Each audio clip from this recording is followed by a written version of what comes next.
Hi,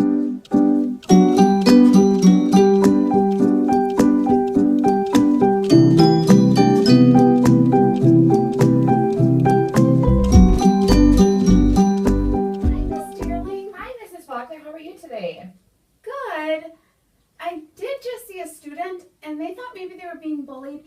Can you remind me, what is bullying again? Yes, I would love to remind you what bullying is. Remember, when we talk about it, there are 3 characteristics that we look for. The first thing is that it's an unwanted, aggressive behavior. The second thing is that there's some sort of imbalance in power. And the third, it's repeated over time. Okay. What is unwanted and aggressive behavior, and how do I know if it's happening? And unwanted and aggressive behavior can mean a lot of different things, so let's talk about them. It could be a physical thing, and that would be somebody's pushing someone, hitting, kicking, shoving, or you could be stealing somebody's things and hiding them from them, or it could be threatening to do any of those things. There's also verbal, and that's when we see friends calling each other mean names or teasing people or insulting them for some reason. But we also see what's called relational bullying, and that's if you're excluding somebody from your group, not allowing them to be with you. Maybe it's spreading rumors or lies, or making them do something that they don't want to do. So, being mean to someone is bullying. Not quite, Mrs. Faulkner. Remember, when we talk about bullying, there are 3 characteristics, and we've only talked about the first one. There also has to be the other one, so let's talk about the second one, and that's that there has to be an imbalance of power. An imbalance of power? Can you explain what that is?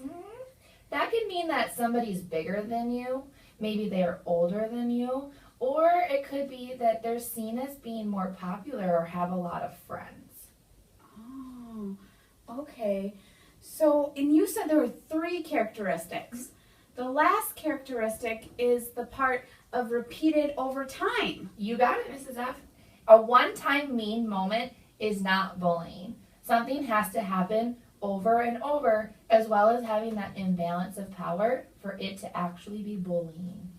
Okay, I think I understand, but can we practice? Yeah, let's practice. I'm going to give you some scenarios and you tell me what you think, if it's bullying or not. Okay. So the first one, you are in 2nd grade and your 2nd grade classmate comes up behind you and shoves you while you're waiting in line for lunch. Bullying or no?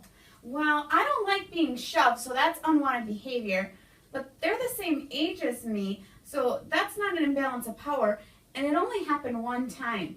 That sounds like rude behavior, and I should use my calm voice and ask them to stop. Yeah, you're correct, because there's only one of 3, not bullying.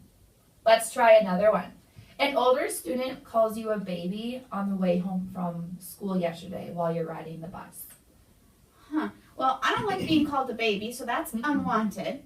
They're an older student, so that's imbalance of power, but it only happened yesterday coming home from the bus, or on the bus, so that isn't repeated. So, no, that's just rude behavior, and I should ignore them. What if this happened every day this week? Oh, Miss Does that Dearling, change it? You're tricky, Miss Dearling. It's unwanted, there is that imbalance of power, and now it's repeated. That means it is bullying. I think you understand, Mrs. Faulkner, but let's do one more just to make sure. A student who you know has a lot of friends has been messaging you for a few weeks now on your iPad, telling you things like, if you don't stop playing with Susie, they will not be your friend anymore. I really like Susie, so that's unwanted behavior. They're popular or have lots of friends, so that's an imbalance of power, and it's been every day for a few weeks now. That's repeated. That sounds like bullying. I think I understand what bullying is, but now, how do I stop it?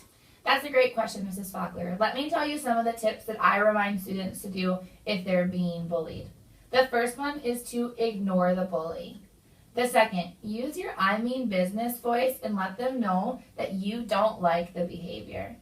The third one, walk away. And lastly, if those things aren't working, find a trusted adult, whether it's at school or at home, and let them know that this is happening. Yeah, Thank you so much for reminding me what bullying is and how to stop it. Thank you. You're very welcome, Mrs. F.